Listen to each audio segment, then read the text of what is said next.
Welcome to CBS Mob. I am super excited. I have Karen Hewitt with me of Hewitt Consulting. Hey, Hewitt. Kay Hewitt. I knew I was going to mess it up. Kay Hewitt Consulting. Introduce yourself, please. Miss Karen Hewitt. I use any pronouns. I am the founder and principal griot of K Hewitt Consulting and the Culture of You. All right, well, let's talk about what Kay Hewitt Consulting does and doesn't do.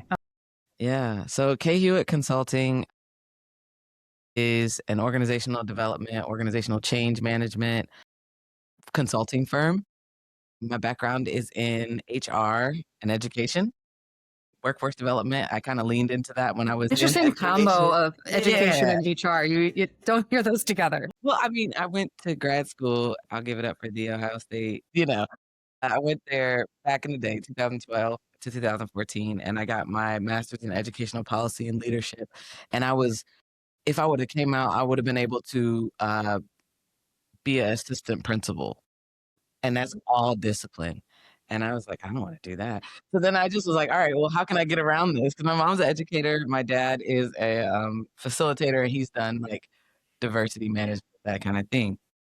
So I was like, all right, well, I don't want to do that. What can I do? And so I looked at the tracks. I tried to change almost my major, I think. And they were like, I mean, you already have this many credits. Like, you're going to get 33 credits. So I was like, okay, well, what can I do to make it my own? They were like, you don't have to do the principal licensure track. And I was like, okay. So I just made my degree, workforce development and diversity and inclusion. And like, I sat the education and I realized the pipeline to prison and all of the stuff that we see. And I was kind of like, yeah, I don't want to do any of that. And I want to educate adults, And so like I've wind up being the facilitator, the leader's leader, the coach's coach, and I enjoy that because then I'm stimulated at the end of the day. When I tried to do kindergarten teaching for one class, I almost lost my mind. It was one day student teaching, and I said no. So That is God's work. Anyone who teaches children, like my sister-in-law teaches kindergarten, and she's amazing at it. Like that is what she is suited to do. Yeah. If you put me in that position, I wouldn't last 40 minutes. I could have pulled my eyes out. Like it was terrible, and I didn't have one stimulating conversation in hours, and they were just hanging on me, and it was so much snot. I was just like, never again. Like, please, please no. But I think I found kind of my stride because we're all just big little kids. At the end of the day, I did 1 year. I did 1 year in a high school setting. I taught geometry and algebra and trig and all that, and study hall. I did a mean study hall, and then I was like, yeah, I think it's time to go coach some more basketball. So I went and coached, and then I got back into HR because it's all the same, It's actually really funny. We were just talking here about big emotions. I'm a big fan of Inside Out because like they teach little kids about your emotions, but it's also so applicable to adults. It's like, applicable. just know what the emotion is. You may just be having a bad day, and that's the day where like, don't do your meetings. Maybe try and see if you can rearrange those because you're not suited to deal with the public, which we have. Every single person has one of those days. I don't know who's suited to deal with the public at this moment. But yeah, like those big emotions, like social emotional learning. And I started the Rest Collective with my wife, Erin Upchurch, and she's a clinician. You know what I mean? She's a therapist. She knows her stuff, and she has a lot of space for these type of conversations. I'm someone who is late in life, autism and ADHD diagnosed. I always have had a job. I've never really had to do a lot of interviewing. I've always had multiple jobs, and that's never been a problem. But once I started working in corporate and once I started being in executive leadership spaces, it was like I really had to do a lot of work to regulate and a lot of work to move through those big feelings that I was never taught to work through for 30 some years of my life. No one teaches you. I mean, I love it. My niece is 2.5 and she loves Inside Out. And I was like, oh, this is great. Please. Yeah. She's learning to play hockey at 2.5 because she loved Riley from Inside Out. Okay, and I was like, we're on the right track for you to be like a healthy adult this is your movie of choice. And emotional, like hockey. I mean, talk. Well, right. That also allows you a lot of navigate some big emotions immediately on the ice. Yeah, and sports is great. Like I was a college athlete. I coached college basketball for like 8 years and high school for a year, won a state championship in Ohio. Like I've done some really cool things. And I think that we as a society, as a country have gotten away from social emotional learning. And I I feel like I have relatable social emotional learning, employee wellness, we call it, in the learning and development side in HR, but I'm all about employee wellness, retention, and culture. Like, I my mission for all of my brands is to create heaven on earth one experience at a time. Yeah, and we're told that, you don't get to experience heaven or anything like that until you live a good life, work yourself into death, and then you go die, and then you get to experience Which I always think is heaven crazy because the whole point is like, have fun now. Like right now. right now. A lot of people are like, oh, I'm just going to wait till retirement. You don't know what that looks like. Mhm. Like, I know way too many people who die before they get to retirement or get to retirement and are so crippled by different Right. things, whether it's physical or mental, they don't get to enjoy They anything. don't, and that's so sad to me. I've talked about it, and some of the local elders, I'm like, "If I'm ever 80 and trying to lead a meeting, somebody pick me up and take me to the beach." Like, I've done my work, you know what I mean? And I think that's one of the reasons why I've always had jobs is because I'm a lot of fun to work with, and so, at the end of the day, I've just turned that into, you can have that too, like, you can actually have a very human experience with really good people that wanna achieve the same goals, and it doesn't have to be life or death, but we're here every day and we're doing the things. Like we always say, we like to have fun at work, right? Because we're doing really important work. We're Right, doing very detailed, but right. like you gotta have fun with what you're doing because you're at work more than you're at home with your partner. So you better really love Yeah. what you do. Yeah, I mean, I feel privileged every day to work with the organizations that I work with. I work with a lot of nonprofits, a Do you lot of help them small bring business that folks. to, like, in your executive coaching? Are you helping them figure out how to bring that culture within Yeah. the company? Because I think that's huge. Yeah, so, I mean, I'll explain the culture of you. The whole idea behind the culture of you is that, what is the we're all culture creators. What type of culture are you creating? And whether we want to or not, every single time we step into a room, we are bringing some culture with us. Whatever that culture looks like, that's up to you. Intentional culture, or is it unintentional? Is it unintentional? Is it just a byproduct of your day? Are you walking in, if you're a senior leader, are you walking in knowing that your energy can shift the room because there's a power dynamic? Uh-huh. Right? Like, so what does that look like to actually say, I intentionally wanna go in and I wanna observe, like, as a leader, the first year, typically, I'm, like, observing, I'm connecting, I'm learning people, I'm learning how they work, I'm learning their communication styles, I'm learning what's best for them, how much direction do they need, how much support do they need, and so I'm off the jump, like, funny, like, I'm gonna lead with something silly, like, even as a workshop person, like, I might be doing a meditation and be like, covered like a portrait over your filter. Like, it's just little things that I'm just like, we don't have to it doesn't have to suck. Like, it just doesn't. It just doesn't have to suck. Correct. We Yeah, have to I work. I mean, mean, I'll understand that that's the currency right now. I don't know how long, or whatever that's gonna last. We'll see. We'll see. It's February 2026 marking time. I don't know. But yeah, I'm curious to see and I'm watching I've worked with one organization for, like, 2.5 years, and now we're to the, like, one-to-one coach, but what I realized with a lot of folks is I gotta get to know me enough to know what I need to be in the state that I wanna be at to show up the way that I wanna show up, and that's 90% of the battle, getting to the room how you wanna show up. yeah. I It's so funny. I walked in today and my wife and I had a wonderful conversation last night and I just felt lighter. Mhm. And I came in and started chatting with my team and they're like, "You seem so relaxed. Like something's different." And I was like, "Is it really Yeah. that noticeable?" But it is. And Mhm. I know it, but it was It was just just so interesting that like just like that, Yeah, they said something. absolutely, and I mean, I think it's noticeable, and especially in a world that's moving as fast as it's moving. Do you feel that? Do you feel like we're moving so much Incredibly faster? fast. And I don't know why I chose this, but I'm learning so much about it now. I chose the word spacious for my, spaciousness for my year. And so what that means is sometimes I'm scheduled out and I have to be like, "Hey, I need to reschedule that," or I need to renegotiate my deadline because I need more quiet time or I need more like and actually changed my whole week energetically because I do that assessment, that energy assessment we could talk about a little bit later, but I have changed it to where Monday and Tuesday are admin days, so I don't have to work on the weekends, right? Wednesday, I have a lot of standing meetings on Wednesday, a lot of clients, a lot of grounding clients on Wednesday, so I really don't book a lot for that. And then Thursday, I have a lot of meetings, consults, initials. Friday is like recording or like I do live recordings or I am like having some meetings again like Thursday. but I changed that up. I used to do top-heavy weeks, and by Thursday and Friday, I was like, "Oh my god," and then Saturday and Sunday, I was trying to catch up, from Monday, and now I'm like, "All right, well, I know I condition my mind to go into the weekend with stuff on my plate, but stuff that I know I will do on Monday." Yeah, it's It's such game a changer. mental relief when oh, I have time built into my calendar. Yes. Yeah, like we're going through that right now. We're talking with everyone who works here to be like, block your calendar. Give yourself that. Like, if you know yourself that that at 9 a.m. you do not want to talk to someone, then block your I calendar. do not meet Make that. anyone before 11. Yeah, I used to have a really hard rule: nothing before 10:30. Yep.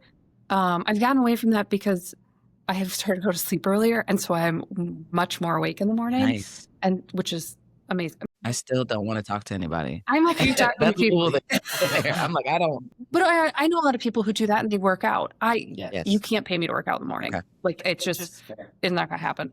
I mean, the climate doesn't help either. No. It does not. We also got 8 sleep on our bed. Have you heard about this? Oh, it heats and cools it. So now it's just like warm and toasty. Like That'd be like having, like, a heavenly bed. Have you ever been to, like, the Westin? If I had a heavenly bed in my house, I would move it. I sometimes work out in the evenings, like the pool, but, yeah, I'm a morning workout person, and I started doing, like, the 6 to 8 admin, 8 to 10 workout, ooh, okay. and then come home and get ready and then start meetings, like, 11 to 6-ish.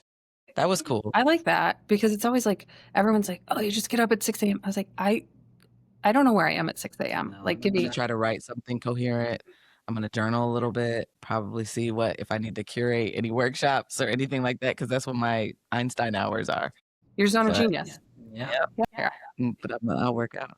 Let's say we were talking about assessments. You said you love them. Yeah. I said I don't like them because they put the things I know on paper.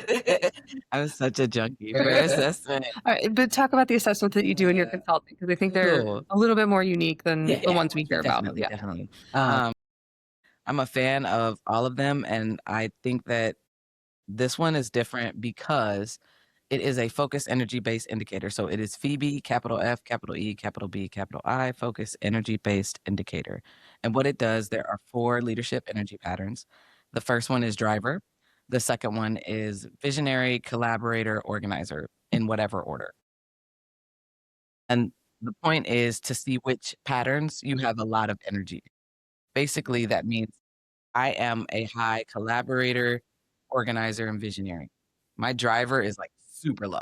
Now, that doesn't mean that I'm bad at driving. It means it's going to drain me every single time I do it. So I love the language because it's not like a strengths or weaknesses type of thing. It's like, okay, if I'm going to do tasks that are very organizational, like putting my emails in folders and doing some strategy or doing this kind of thing, that is a sweet spot. And I'm going to be energized by doing that. So I know that I need to put that in between tasks that aren't energizing me, or I need refuel to, yourself. right, to refuel myself. Even like the hardest tasks, if I save some of them till the evening, I don't normally work well in the evening, but I can finish some of those tasks because they're energizing for me. I don't try to do that a lot because I still try to, be reasonable with myself and not like work 16, 20 hours a day. Entrepreneurship as well, but like, That's small business owner. How do you set that boundary? yeah. yeah, and I mean, I really have to trust my brain, and that's where the boundaries come in. So that's where I have to be vocal about what's going on with me in my capacity.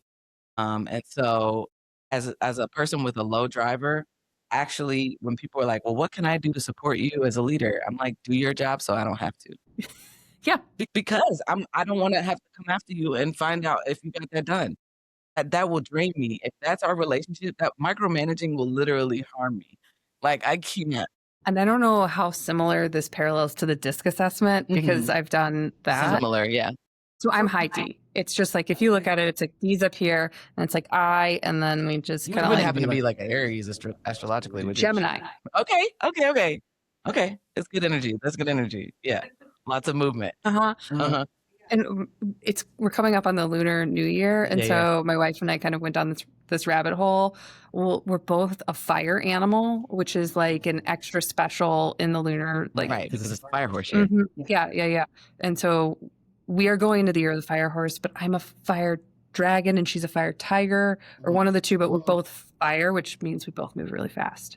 Yeah. Anyhow, it's interesting. I love going down these. here's the whole analogy, and I use all these to me are tools, right? Astrologically, I know a little bit. Like I know enough to be in a conversation with those folks, and I know what my north node is. You know what I mean? But other than that, I'm kind of like, let me go read what Chetty has to say about this. But as far as like astrology, I work in polarity. I'm a somatic practitioner. I have Reiki certified, stuff like that. So that I also have clients that I will actually get on the table, and work with and help regulate their nervous systems. But I I'm so aware of all the patterns. I've been trying to get Zen leaders, they're probably sick of me. I've been trying to get them to like map because I was a math major, right? Like, so I'm trying to get them to map neurodivergence and like people with high patterns. Because some people have like high patterns across the board. And it's like, oh, they're energized by everything because they're just so alive. And like neurodivergence, I feel like there's a closeness, like a thinner veil, if you will. And so that can be like pattern recognition could be higher, those type of things. Like you're going to be a visionary probably. A lot of neurodivergent people are visionaries for sure. If you're a visionary organizer, great. You can see the vision and organize it, right? If you're a driver, you can make sure it gets to the end. If you're a collaborator, you love to collaborate with people. And so a lot of our leaders, when we figure this out, there's a certain amount of relief that comes with knowing, oh, I'm just a visionary and a driver. This stuff actually drains me. Yeah. So maybe you need a deputy director, maybe you need a fractional person, like maybe you need a coach and to support you with those tasks. Oh, that's why I'm a great associate deputy director because I'm organizer, collaborator, and visionary, which means I can translate vision too. And I think that, I can turn on the driver, but a lot of times my organizer gets mistaken for a driver. So, I mean, it works out. That makes sense because, like, Yeah. I'm not. If I took that, I can tell you I'm not an organizer. There's a Phoebe mini, so we can get you that way. A lot of times it gets confused because people are like, "Oh, you're so pulled together." And I'm like, no. I just know where we need to go. I cannot do all the things to get us there, but I can tell you where we're going. Yeah. And then I can hire people who are brilliant to do the organizing piece, do the more detailed stuff because that's not my zone of genius. Yeah. And I love the strategy. I love the problem solving. That's the math in there. But I think the beauty of this assessment is that every day you are asked to be called into a practice of stillness in some way, a practice of just pausing to be intentional about how you're showing up. What your word of the year is? Spaciousness. Yeah, my word of the year is spaciousness. And what I always, and I do this every year. Like it surprises me every year what comes with whatever word. Oh, I do. You know, I do the same thing. I don't pray for patience anymore. You know what I mean? Like I know better than that. But even with spaciousness, I didn't realize that to achieve it and to have it be applicable and embodied and ingrained in my day to day, that means I have to push against constriction. So I get more constriction and I get more tension and I get more friction. And so what I've noticed in the beginning of this year is I've had to do a lot of boundary setting. Yeah. And and I'm anxious. And if somebody says we need to talk, I need to talk right. I want to know what you want to talk about. And I've had to say, no, I can't right now because I have this show or I have this thing and I actually will come back to it tomorrow. And that has been the hardest thing for me to do. It's hard to say no. It is. So my word this year is intentional. Yeah, that's a good word. Because last year I did a lot of things for all the for every, you asked, I showed up and I was exhausted. Yeah. And so for me, intentional is like, is this serving where I'm trying to go? Is this serving my business? Is it serving me? Is this serving my family? Because if it's not, then I'm going to say no. Yeah. But then you have to say no, which is the hardest part. And I think that's why I'm gonna always be employed because like, at the end of the day, like every day we have to remember who we are and like what we're supposed to be doing. Like as far as each due day is like a practice. Okay, can I be still? Can I do this? How do I want to show? That's such a good word. That's such a good word. But you're gonna have to face chaos so that you have to be intentional. Like that's what comes with it, right? It's 100% it. I'm going to ask you this question because it was when you were talking about you like woo woo, I think is the word you use. Have you ever done a sound bath? I drum at them. To me, that is like the most euphoric thing I do. It's just like something about the drums and the vibrations. It is the most sense of calm and still, but also So many things can happen. I did a guided It's like astral traveling. Like it's a thing. like want everyone to experience it because like I did it. I saw all these people in my life who had passed away, like in a vision. Cool. Oh, it was. I did like you. That was the first one recently, and then I did another one, and I didn't do that, but I like came out refreshed, and like my body went through a lot of emotions, but I didn't see people, which was less. It gets you to your theta waves. Yeah, and that's like the flow state. yeah. It's to me that's heaven on earth. Yeah. And so, I mean, I have spent quite a bit of time. The coolest experience I've had with a sound bath recently, a couple years ago, I went to LA and did a sound bath with Kellyanne Agendale. And she was doing the bowls. I was doing the drumming and spoken word and all that kind of stuff. We had it for our Murakami exhibit. So it was like all these random people who had just curated it, and then we went down and saw the Murakami exhibit with like his Japanese flowers. Like it was like really cool. Like they paid us to come through and do that. I was like, okay, That was a hard yes. traveling for yes. How much? Oh, okay, yeah. We should probably talk about how much I'm gonna get paid, but I'm on my way. Yeah, That's very. yeah. How do you stuff into the consulting piece of it? Because I have to imagine you're like, there's no way I'm doing that, right? Sure. And you. I think it's a buildup. It's a buildup, and I start every set of workshops. So I work with every cast at Short North Stage. I've started working with contemporary theater with their cast to like get them to connect quickly. And so typically I'm talking about the adaptive strategies. I have a TEDx style talk. I worked with Ruth Milligan on the 9x9. And I have a talk that's like 9 minutes about the adaptive strategies, which is a polarity concept. Polarity is a whole nother podcast. We're not going to do that today. But polarity was started by Dr. Stone, and it's basically the notion of following your longing. Your soul just wants to return home, right? Like that's kind of like the whole gist of it. And the adaptive strategies basically are an extension of fight, flight, and freeze that like explain why you respond the way you do to threat, perceived threat, right? And so it's not to say that we don't want to continue knowing and understanding our adaptive strategies because they've kept us safe our entire life. Right. But at the end of the day, we definitely want to know if it's a real threat or a perceived threat. And so how do we slow down enough? If it's not a crisis, how do we slow down enough to know like, oh, this is actually something I've been taught to think was a threat that isn't actually a threat? So what I'm hearing is it's a lot of self-reflection. I'd say a lot of it's just slowing down. Yeah. I think that's like the theme that threads through all of this is slow down because you're moving too fast. Slow down because you're moving too fast. I don't know how many times, even to this day, like if I am not grounded enough and something happens and I respond to it too quickly, I'm probably going to put my foot in my mouth. And then I got to walk it back. Even me, I got to walk it back. And I got to be like, you know what? I really wasn't grounded. And I'm sorry. It's like, the videos when they're like, you play back your voice message and you're like, oh my God, like, delete it. Okay. All right, you're right. Let me chill out. Do you engage in a practice of standing in the grass to ground yourself? I know Patrick, who works at our office, every morning he puts his feet on the grass. I love that. No, I do not every day. I think it is a practice. I do a lot of visualization, and in polarity, we have our wrists because the joints are ether, and that means like so.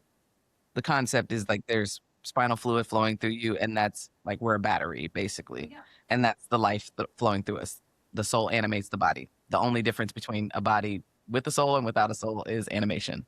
Okay. Right? I'm following you. So I cross my wrists, I cross my ankles, and then after a few seconds, if you like started doing it right now, by the end of this podcast recording, you would be feeling a pulse that is the life inside of you, like the radiance inside of you. So I do that for like 5 minutes a day. Okay. It's your way of grounding.